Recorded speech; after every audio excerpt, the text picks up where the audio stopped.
il y a 16 ans, à son arrivée au pouvoir, au lendemain du hold-up électoral de 2005, Faure Gnassingbé a fait un serment. Celui de faire autrement que son défunt père qui, après 38 ans de règne, laisse un Togo complément exsangue. Mais à l'arrivée, ce rêve de esprit nouveau, Pulilu jeune. Lui, c'est lui. Moi, c'est moi, dixit, en avril 2005, Faure Gnassingbé dans la ville des Sept Collines, à Takamé. En guise de serment, le fils du père qui, dans un premier temps a capté le pouvoir d'une facilité déconcertante, sous le couvert de l'armée avant de se heurter à la farouche résistance, tant de l'opinion nationale que de la communauté internationale, a dû se replier pour revenir 2 mois plus tard pour promettre mieux faire que son géniteur, qui aura dirigé d'une main de fer et dans la terreur, le Togo. Accord politique global, EPJ, Commission Vérité et Justice et Réconciliation, CVJR, au Commissariat à la Réconciliation et au renforcement de l'unité nationale, HKRUN, le médiateur de la République, les idées d'institutions sociopolitiques et politiques capables de réunir à nouveau les Togolais autour d'un idéal commun n'ont pas manqué. Constat, cette constellation d'institutions n'ont pu estomper la gabegie financière, la corruption, le favoritisme, le népotisme devenu sport favori. Mieux institué en règle. Même la création de la Haute Autorité de prévention et de lutte contre la corruption et les infractions assimilées, Apluxia, n'est à ce jour qu'un bluff de plus. Signe d'un régime en phase de ménopause d'inspiration, toutes ces mesures n'auront été que des illusions de plus.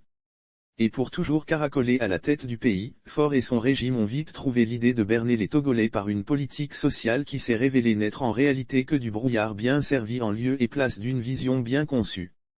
Volontariat senior, volontariat international de réciprocité, volontariat de compétences, volontariat d'engagement citoyen, VEC, projet de filets sociaux et services de base, FSB, projet de soutien aux activités économiques des groupements, PSAEG, plantes à racines et tubercules, PRT, projet de développement communautaire et des filets sociaux, PDCALU, projet d'opportunité d'emploi pour les jeunes vulnérables, programme national de développement de la plateforme multifonctionnelle, PN.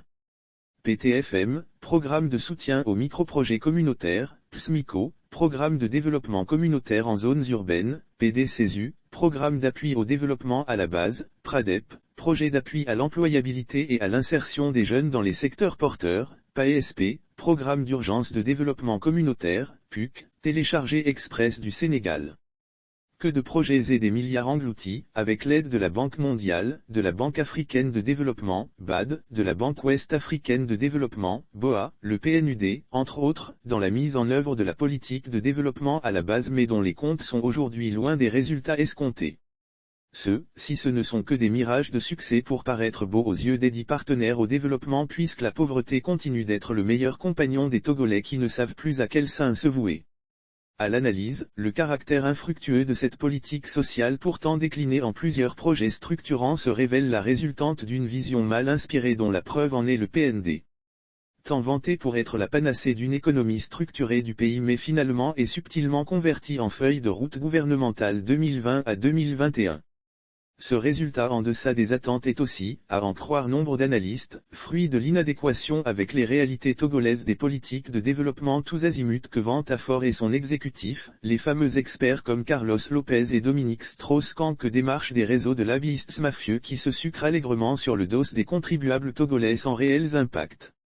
Malheureusement, malgré l'échec de leur expertise, ces fameux experts à solutions inappropriées aux problèmes togolais, puisque généralement calqués sur les modèles occidentaux, continuent d'être miroités, à coups de fortune, par le « prince », comme la panacée pour l'émergence du Togo. À défaut d'être productif, Faure Gnassingbé, après de nombreuses années passées à bricoler, se doit impérativement de changer de paradigme.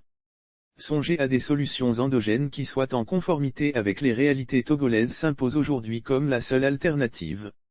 Cela permettra néanmoins au pays de disposer, avec les milliards qui servent à entretenir ces fameux experts qui ne vendent que des solutions exogènes, de ressources suffisantes pour des solutions togolaises aux problèmes togolais.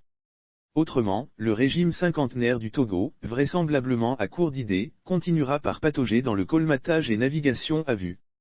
Mais sans pour autant parvenir à traduire dans les faits, son fameux rêve qui restera malheureusement de l'illusion.